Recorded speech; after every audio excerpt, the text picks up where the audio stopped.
முந்தைய பகுதிகளில் நாம் ஒரு பயணம் வந்தோம். பார்ட் 1ல பிறப்பு, குடும்பம், நான் யார்னு தொடங்கிய கேள்வி. பார்ட் 2ல மனிதன், இயற்கை, வாழ்க்கை ஒரு வட்டம்னு புரிஞ்ச தருணம். பார்ட் 3ல ஓட்டம் நின்றது, மூச்சு கேட்டது, வாழ்க்கையின் அர்த்தம் அமைதியா தொட்டது. இப்போ இந்த பார்ட் 4ல கேள்வி கூட மெதுவா கரையுது, தேடல் முடிவடையுது.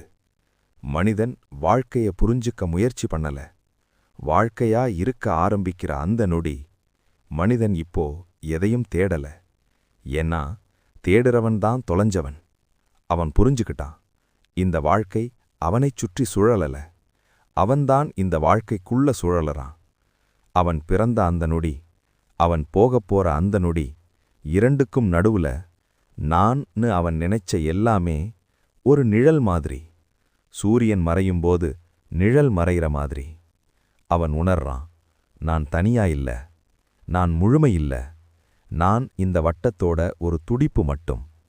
ஒரு அலையா எழுந்தேன், ஒரு அலையா கரை தொட்டேன், ஒரு அலையா கரை விட்டேன்.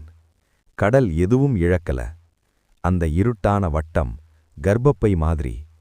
அது முடிவு இல்ல, அது அமைதி. அமைதி என்றால் வெறுமை இல்ல, அமைதி என்றால் எல்லாம். மனிதன் கண்களை மூடுறான். பெயர் கரையுது, பதவி கரையுது, பயம் கரையுது. எதுவும் பிடிச்சுக்கல, எதையும் தள்ளல. இப்போ அவன் மனிதன் இல்ல, அவன் ஒரு மூச்சு, ஒரு நொடி, ஒரு அமைதி.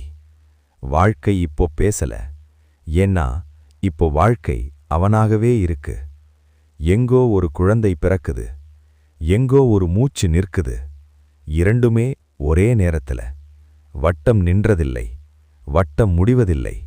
நாம் தான் ஒரு கணம் அதுக்குள்ள நடந்து போறோம், அவ்வளவுதான்.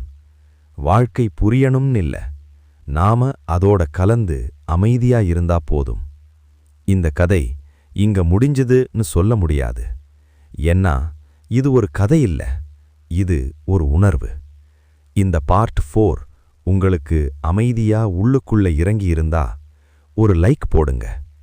அந்த லைக் இந்த அமைதியை மற்றவர்களுக்கும் கொண்டு போகும். நீங்க இன்னும் இந்த வாழ்க்கை வட்டத்துக்குள்ள நடக்க விரும்பினா இந்த பயணம் தொடரும். இல்லைனா இங்கேயே ஒரு மெல்லமான முடிவு. ஏன்னா வாழ்க்கை எப்போதும் பேசிக்கிட்டே இருக்காது, சில நேரம் அது அமைதியா இருக்கும். அப்போதான் நாம உண்மையா வாழறோம்.